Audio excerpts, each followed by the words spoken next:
Good afternoon. It is 1:10 p.m. Eastern Standard Time in New York City because we're on daylight saving time. Good afternoon. My eye's been bothering me, so if you see me squinting, um, that's why. Good afternoon. Waiting to see if some of the friends are going to join me live. Some of the friends watch this as a playback. Hey, Ruby24, Runwright Reads Girly, welcome.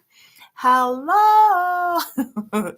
Yesterday you joined just as we were signing off. Today we are here live together. I am so excited. We're going to see if some of the other friends are going to join us live. I know some of the friends come on and watch this as a playback. They use the reading sprints to get some time just to read and read in community, and I love that. I always appreciate getting the messages that tell me that you're using the videos, and I love it. I love it. So I'm a little later than I expected. I had a busy morning and I didn't sleep much last night. I have been having some emotional challenges, mental challenges, sleep challenges. So I am a little tired. Things are just a little grainy. I do not have a book package to open today. So, yeah, no, I'm so sorry. Yeah, no. No, there's no unboxing right now. I don't know if a package will come later, but I don't have a package today. I'm so sorry. I'm so sorry. Trust me. I am so sorry. Yeah, I don't have a new book today. But I will tell you, this one came out.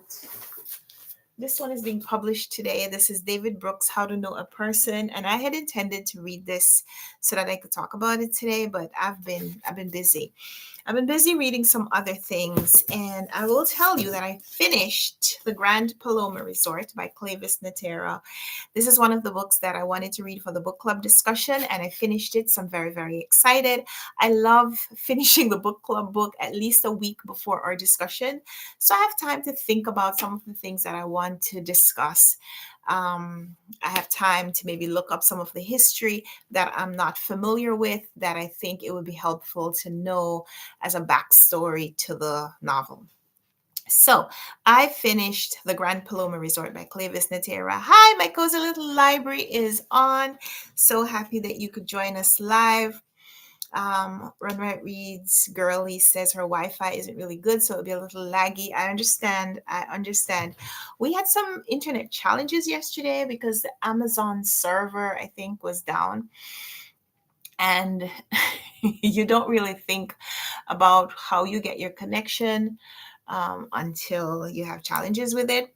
So yesterday was a little difficult to get onto some of the sites. I went out for a run yesterday. Went out for a run yesterday morning, which I haven't done in a long time.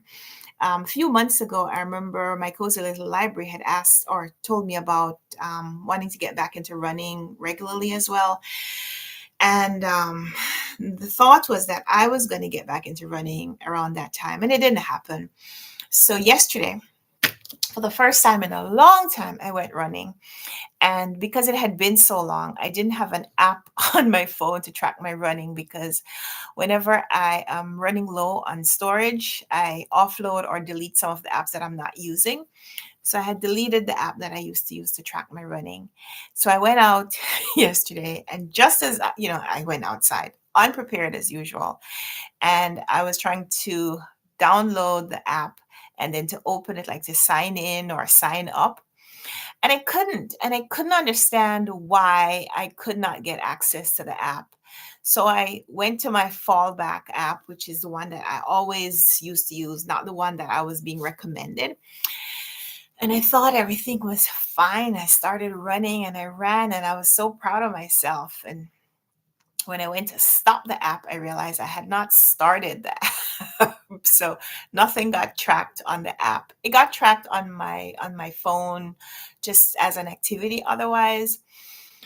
But I was a little disappointed. I was a little or a lot disappointed that I did not have my first run tracked in the app, to start like a running streak or something. I'm not going to have a running streak. But I was contemplating signing up for a turkey trot on Thanksgiving Day.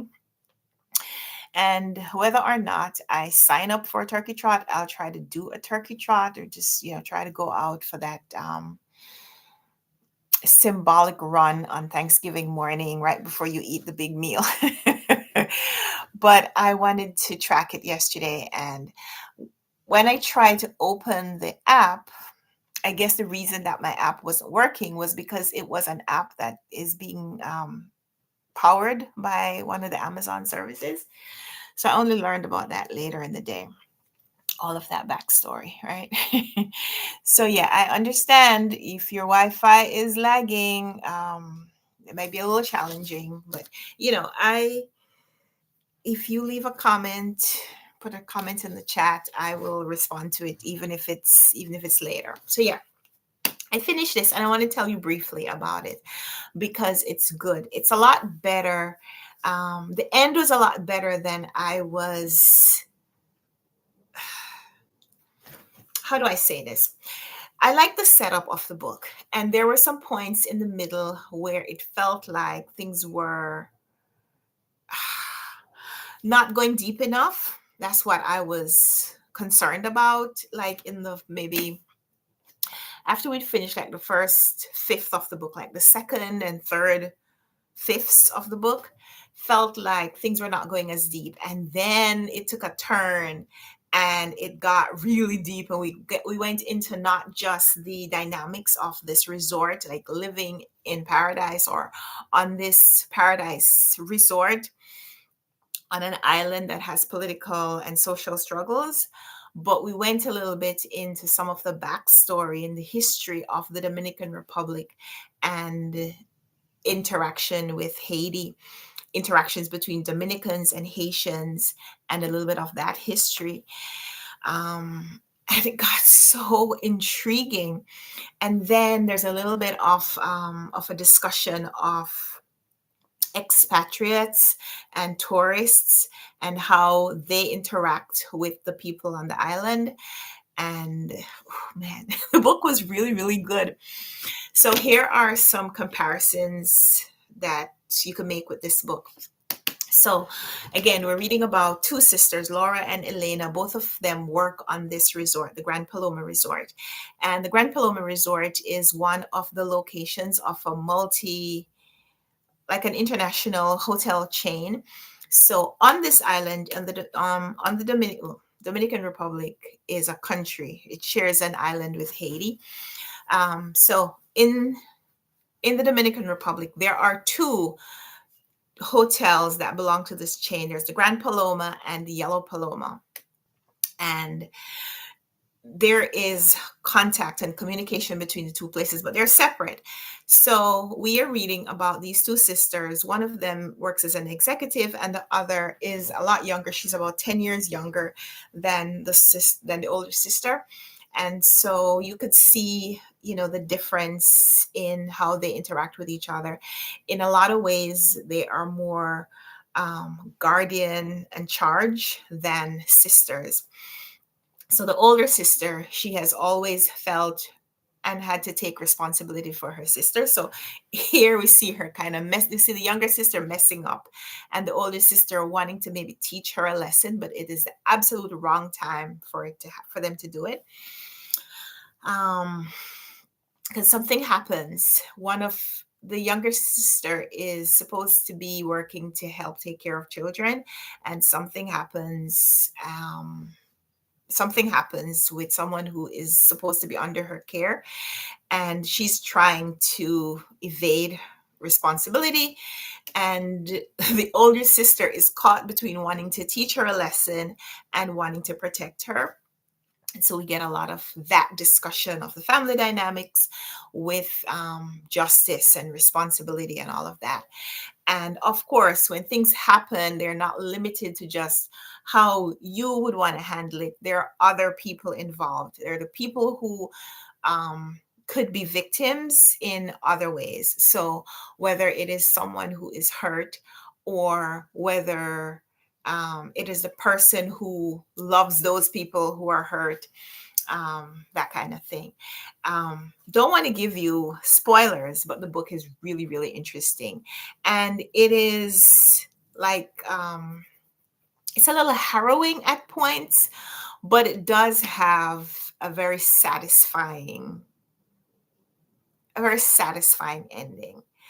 I won't say that it's a happy ending, because a lot of stories, there's just no way for everybody to be happy at the end. There's just no way, because some people's happiness borders on other people's happiness. Even with the offerings of the Grand Paloma Resort. Remember, I was reading some of this to you out loud, where the brochure that is being advertised, the brochure that is advertising the services at the Grand Paloma Resort, I say there is no request. This is the promise that the resort gives to their overseas guests. Anything you wish for is within your reach on our resort's grounds. There is no request we will not fulfill. We offer a remarkable elevated guest experience every time. And if you really want to collect on that, if what you want is something, if what you want as a guest at the hotel is something that is going to take away my happiness, but your happiness has already been guaranteed, like, I have no hope. So I really like how the author explored that in here. um I like that our main character is a very strong woman, but we see her make mistakes. We see her try to be level headed and strategic, but also emotional. And a lot of the side characters are very, they're very bold. They're male and female, and we see how they navigate like this space as well. And we see how they all try to manipulate situations to get what they want. And it's a really great read. So I am really looking forward to discussing this with the book club members on the 2nd of November, the first Sunday in November. So if you are interested in joining the book club just for one book, or for the rest of the books for the rest of the year, or whatever, if you want to read this book with us and discuss this book with us, the book club is open. You can join for just one discussion. We're going to meet on Zoom. So all are welcome. All are welcome to participate and discuss this book. I think it's going to be a great discussion. There is some, like I said, there is some history that's being explored, and it's not a history that I'm very familiar with. So I am going to do a little research before the book club discussion, so that next time I talk about the book in the book club, I'll be prepared for that conversation as well. So I just finished the book, so I didn't get to look it up yet, but I will. I will. Yeah. The storyline of the book sounds so good, doesn't it? Yeah. I highly, highly recommend. This was a gift from the publishers. Penguin Random House sent this to me, I think, in the summer, and I didn't get a chance to read it back then because, lots of other things happening. I will talk about the cover when I get a chance to think a little bit more about it. I kind of wish that the main character, Laura, or some of the main characters, I kind of wish there were people on the cover. I kind of wish there were people on the cover. But I think this is also representative that there are no people on the cover, because a lot of the resort experience, at least the way it is marketed to visitors, is that your needs will be taken care of, but you won't have to see the people who are taking care of your needs. So even though Laura is our main character in their novel, she would not be considered main character from the guest's perspective.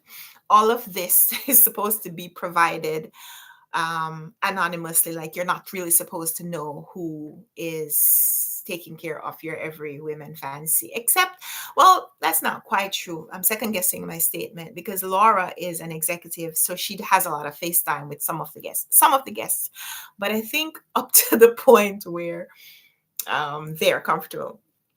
But yeah, I wouldn't have minded seeing faces on here, but I think this is also representative of the hotel promise. So yeah, I finished. This was book number 80 for me. I'm a little bit behind in how many books I wanted to read this year, but I'm still pleased with my progress. I finished 80 books thus far. My goal was to read 120 books. My reading goals in the star right here, read 120 books. That was my reading goal, number goal for the year. And my goal was to read 25 books from my shelf. I have finished reading the 25 books from my shelf if you count books that have been coming into me this year. If you only count books that I had up to the end of last year, then no, I haven't yet read 25 books that were already existing on my shelf before the start of 2025. But in terms of comparing books that I own versus books that I got from the library or from some other source, I have read 25 books that I own, which is good in that some of the books that are coming into me, I am reading right now, right, in a timely manner. But it was also a goal of mine this year to reduce the number of books that I have unread. Um, yeah, but I I'm not concerned about my number goal. I'm not concerned about my number goal so much, just that I want to read. I want to read all the things. And it is so funny. Rumi 24 Runwright Reads Girly says she's only read 2 books this year, which there's no only. Only reading 2. You read 2 books. That's great. And she says she's not really a reader. Someone who has finished 2 books in a year is a reader. There is no number of books that you have to read in order to be a reader. And there are different times, different phases in life where you read more and sometimes you read less. Um, that's okay. That's okay. I'm here to chat. So I talk about books because this is my bookish space, but it's also my space. So if when you are not reading, what do you do? I watch videos. I love videos. Like last night, I could not sleep. I could not sleep. About 1,000 times, I tried to close my eyes and go to sleep, but it was always too noisy or too quiet. Um, oh. And there's a lot just going on in my mind, and I just could not go to sleep. And I considered reading, but I couldn't read. I couldn't read, so I read nothing. I did watch 3 movies last night. I love movies. Um, so right now, I'm watching a lot of Hallmark type movies, Great American Family type movies, Lifetime movies. I didn't watch any Lifetime movies last night. Last night I watched. I will tell you the movies. Great question, my cozy little library. I was just about to tell you. I'm gonna look it up on my history. So I had started watching a movie in the evening or in the daytime. I think in the daytime when I was out. I was watching it on my phone when I was out doing errands. So I was watching. Where's my history? Okay, here we go. Mm.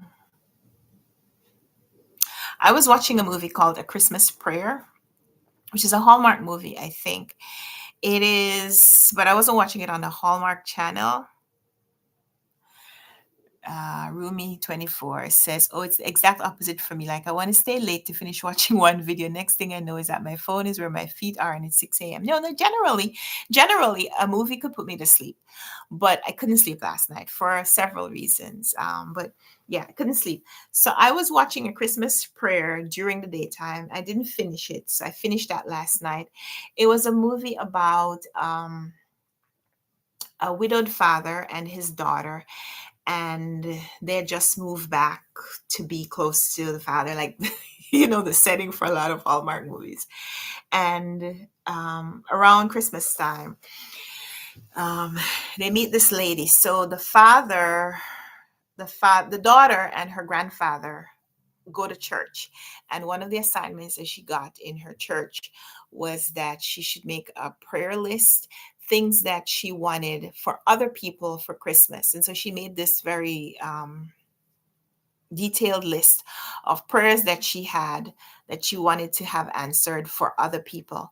And a lady found the list and started working to answer this little girl's prayers. But it was also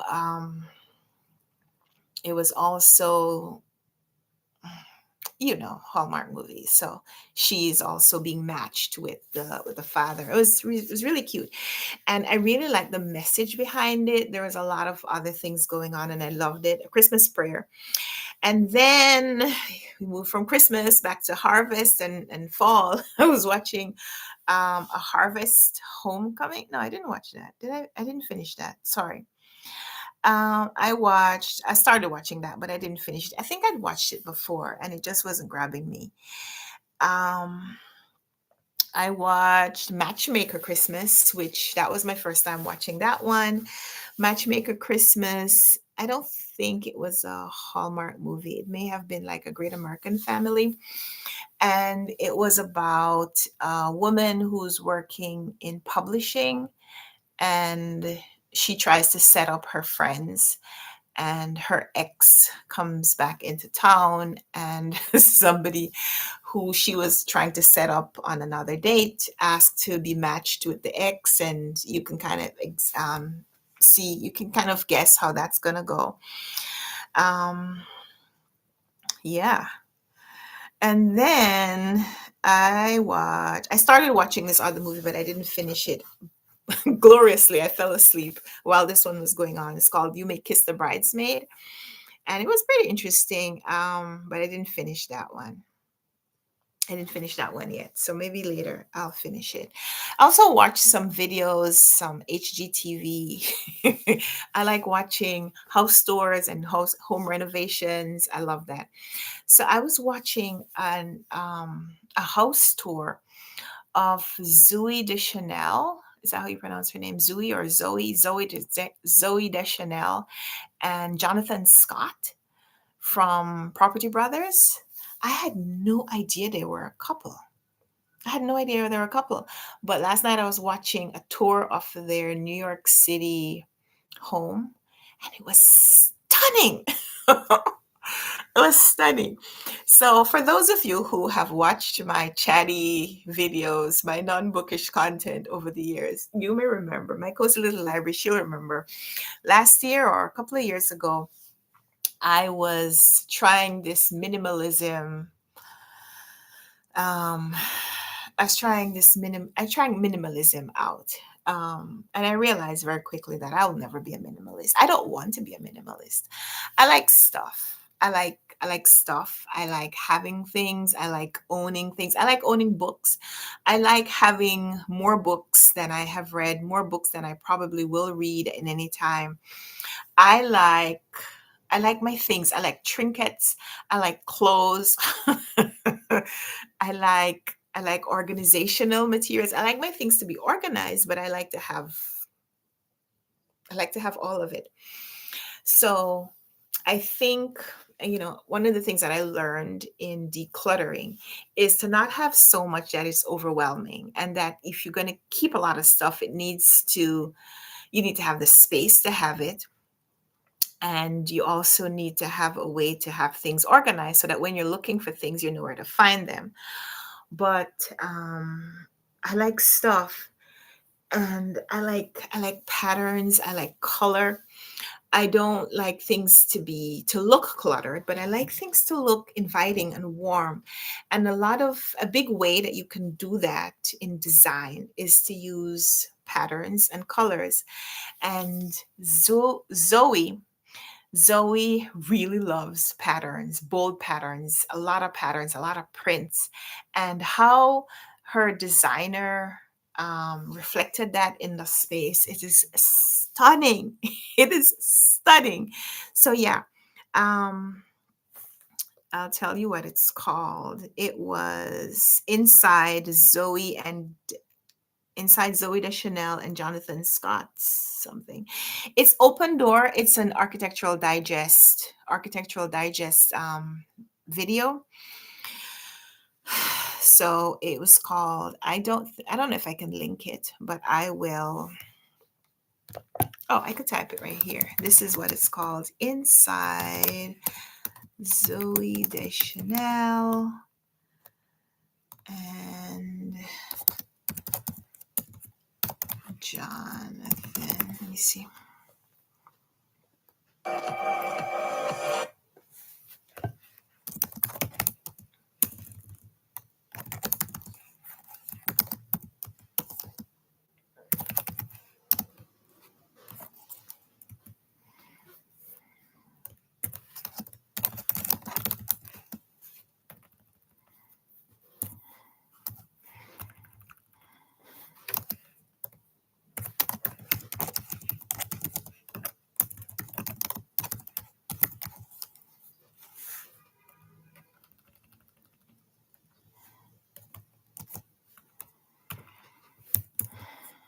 Okay.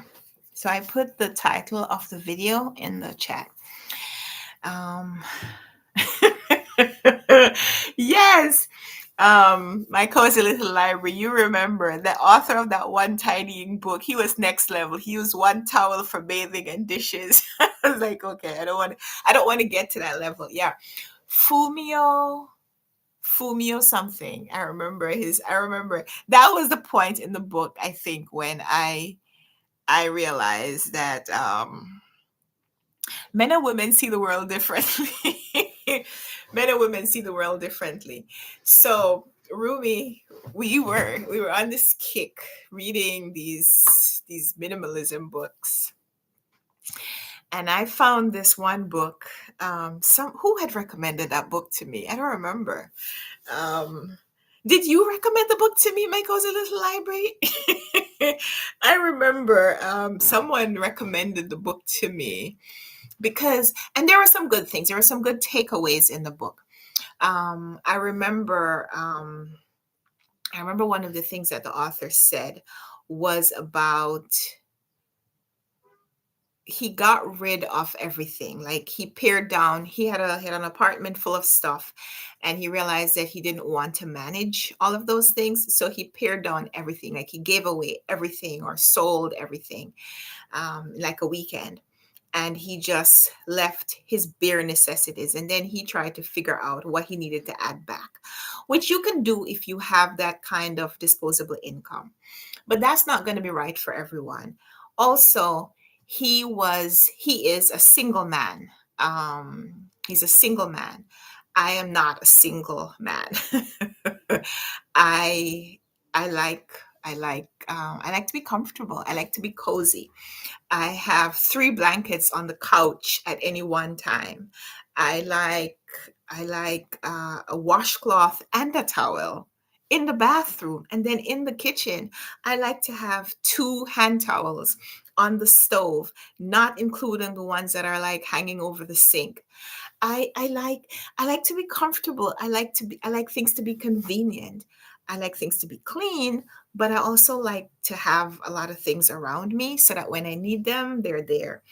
It was just, reading something from someone. There are lessons that you can take, but you also have to know how much of what they are saying is not right for you. So that was really interesting. But yeah, in that book, he said he pared down his life to the point where he only has 1 towel in his apartment, and he doesn't entertain at home, which yeah, he doesn't entertain at home because it's a lot easier for him if he wants to entertain someone to just invite them out. So in his home, he only has the things that he needs for his personal use, and he has 1 towel, and he'd use that if he needed to do kitchen stuff or bathroom stuff. And I was like, gross, gross, sir, gross. But yeah, that was it's interesting. That was over a year ago that we read that book. But yeah, that was next level. That was next level. Um,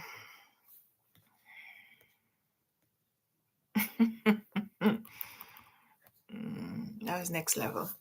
But yeah, there have been a lot of tidying and decluttering books that have been meaningful to me, and I when I read them and I have information to share, I will definitely recommend them. The one I think that I read this year that I really liked, the one that I have recommended a few times, was the book from Tidy Dad. Tyler Moore, I think was his name, Tidy Up Your Life, where he talked about not just um, cleaning up your physical space, but also mental and just like cleaning up your surroundings, the things that impact your life. And the thing that I took away from that book was when he said that he had accepted a job that would give him a lot more money and so on, but it also took up a lot more of his time and gave him a lot more responsibility that he didn't necessarily think was worth the sacrifice. And it also took away from some of the things that he liked about his previous job. And so even though he had acquired this new status, he decided to go back. And he decided to go back. Like, he's a teacher and he had moved into administration, and he decided to go back into the classroom as a teacher because that's where he felt more fulfilled. That's where he had more control over his day to day, like what his tasks were on a day to day basis and so on. And it was just about how he kept his life tidy, like him sharing the experience of keeping his life tidy, not just his physical space, but all the places. And I thought that that was very inspirational.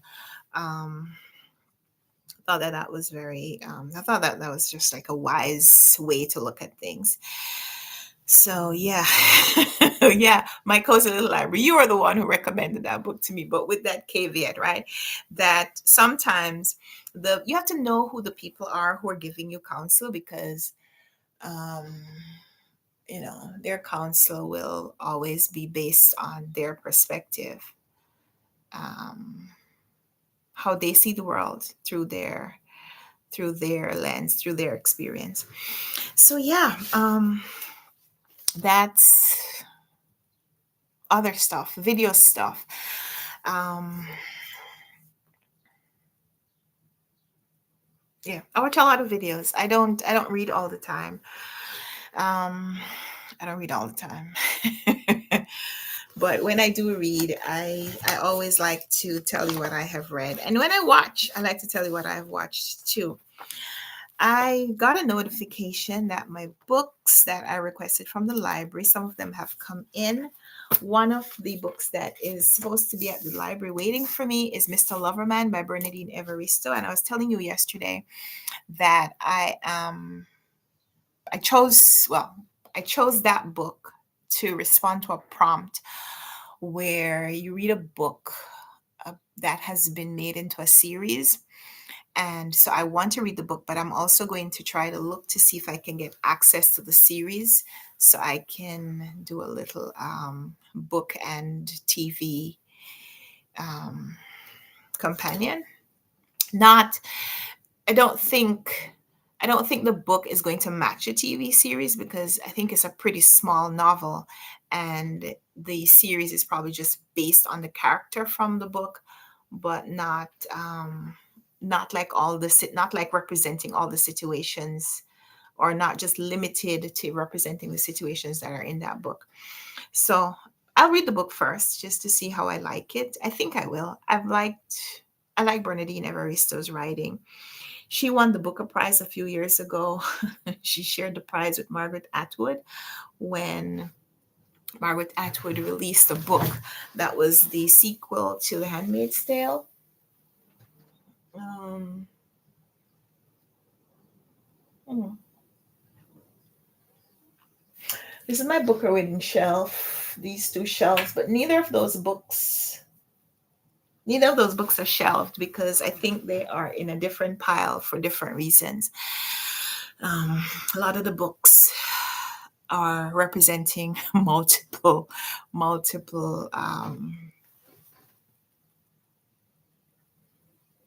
characteristics. Okay, so I wanted, before I move away, should I do that? No, I'll do that next time. So I'm going to be on here for another 15 minutes or so. I'm going to do a little reading sprint. We're going to start something because it's necessary, I think, to start something. So I'm going to start this. Abby Jimenez, yours truly.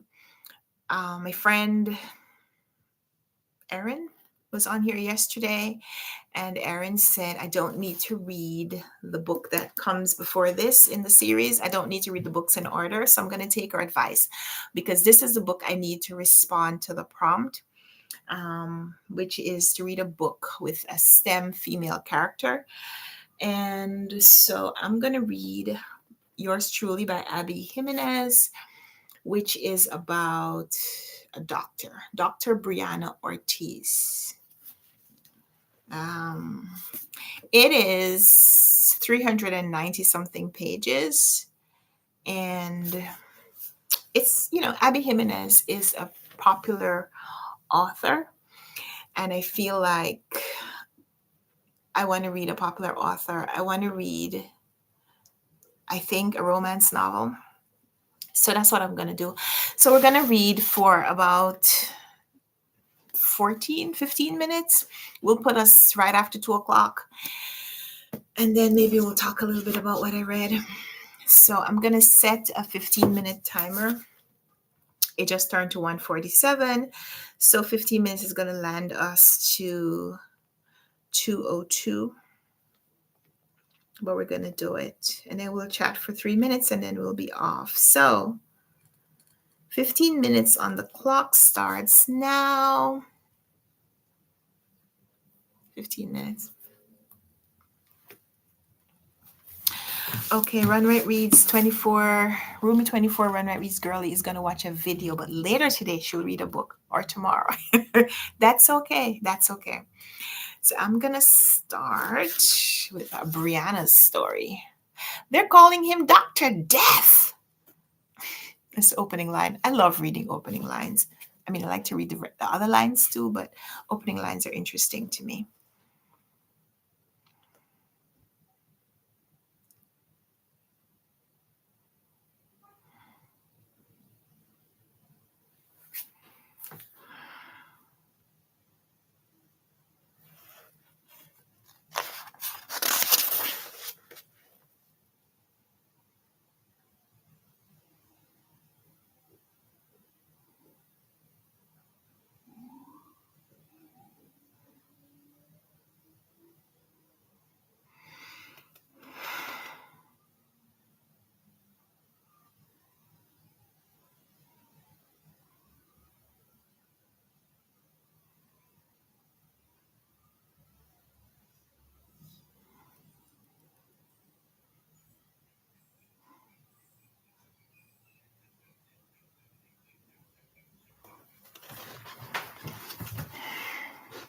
Happy reading to you too.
So our 15 minutes are up.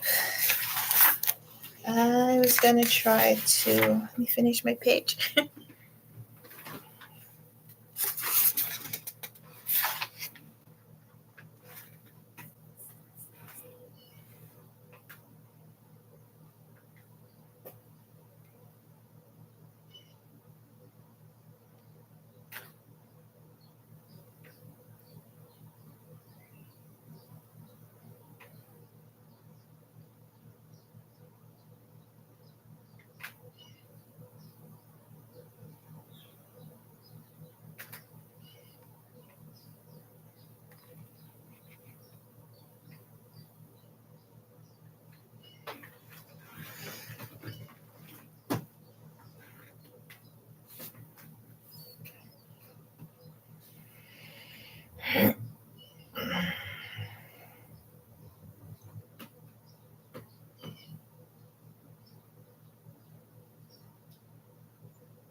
Oh, sorry. I'm supposed to be stopping. It's instantly immersive. Instantly immersive. So we lost some of the friends. Runwright reads. Girly says she's going a little bit early. Um, See you tomorrow. Yeah, I will be on. I hope to be on early in the morning because I got afternoon appointments. But I'll try to come on like around 11ish. So yeah, I am reading some quick chat before we wrap it up. So 15 minutes or about 17 minutes actually, and I read 34 pages. So that's about 2 pages per minute, which is a good average for a romance novel. Setting the stage. We're reading about Dr. Brianna Ortiz. She is a doctor in a fast-paced hospital, and she's supposed to be up for promotion. The doctor, who I guess is the chief, maybe the chief resident or something, chief resident is supposed to be retiring, and she is supposed to be up for the position. And right when she thinks they're going to announce that they voted and that the promotion is hers, the doctor who's about to retire calls her in to tell her that he has delayed his retirement for a few months because a new doctor has come in and they want to give that new doctor an opportunity to kind of become established, so that they could decide between Dr. Brianna Ortiz, who's been at the job now for 10 years and is supposed to be promoted, deciding between her and the new guy, who's also a doctor. And then we learned that he had the position, like he seemed to have been a chief at the hospital that he's coming from. So it's not like um, he wouldn't be being promoted. He would actually be kind of being reinstated to the level that he was at before. But doesn't matter, right? He left that position, came here. The person who's next in line should be the person who's next in line. So she thinks it's really unfair and she's upset about that. But then we see a little bit of a discussion about why the person who's retiring is delaying the retirement. And it's not a bad reason. Like he says, it is to ensure that the optics are good. So if she gets the job when there is no obvious competition for the promotion, like there is not obviously anyone else being considered, then it just looks like they had to give her the job because they didn't have any choice. But if there is a competitor or someone else who would be qualified and they give her, and she gets voted into the position, then it looks like she deserves it, like she earned it, which she does. But sometimes it's all about the optics. So I thought that that was interesting to kind of, I like when the author does that, where she gives you kind of one part of the argument and it's strong enough that you are kind of convinced that that's where you should be on the in the debate, and then she gives you the other side and you're like, oh, okay, maybe that's where I should be. So that's really interesting. I like that. So yeah, I was reading Yours Truly by Abby Jimenez. Abby Jimenez is how I would pronounce her name. When I was in college, I had a classmate who had the same spelling, and we called her Jimenez. But I always thought about it and said, I don't think that that's right. A lot of times, people will allow you, people from other cultures will allow you to call them something other than how they refer to themselves. Trying to be accommodating, but I think it's Jimenez. So correct me if I'm wrong. But yeah, thank you so much for being here today. I'm going to have to run because I need to go do some errands before it's time to pick up my kiddo. And I enjoyed being here with you today. And we will talk soon. Today's book release day. I don't have any new books to share, sadly, but I do have this one that came out today, which the publisher sent to me last week. This is How to Know a Person by David Brooks. This was a gift from Penguin Random House. So if you're looking for new books published today, you might want to check out this one. This is nonfiction from very popular op-ed columnist David Brooks. He writes for, is it The Atlantic? And he writes for The Atlantic. He appears on PBS NewsHour, and he has an op-ed column in the New York Times. And I enjoy listening to him. I enjoy hearing him speak. He is like the conservative voice on the debate um, segment on PBS NewsHour. But even though he is probably considered to be the conservative one, I think his opinions are very even. Um, so I enjoy hearing him. I'm looking forward to reading this. Just didn't get a chance to pick it up yet. But here's what the book is about. There's one skill that lies at the heart of any healthy person, family, school, community, organization, or society. It is the ability to see someone else deeply and make them feel seen, to accurately know another person, to let them feel valued, heard, and understood. And yet, all around are people who feel invisible, unseen, and misunderstood. In this book, Brooks sets out to help us do better, posing essential questions. If you want to know a person, what kind of attention should you cast on them? What kind of conversations should you have? What parts of a person's story should you pay attention to? So I am looking forward to reading this, just haven't gotten a chance yet. So this is out today. Look for this one in the bookstores if you are interested. Look for it online, look for it in your library. This one's out today. Thank you so much, Penguin Random House, for having gifted me this one. And I will see you guys tomorrow. Hope you have found some great books to read. Let me know what you've been reading. Chat in the comments. And until we come back for another one of these or another video, until then, happy reading, happy video watching, happy people watching, happy walking, happy running, happy spending time with your family, happy working, happy whatever you do. So thank you so much. See you later. Bye.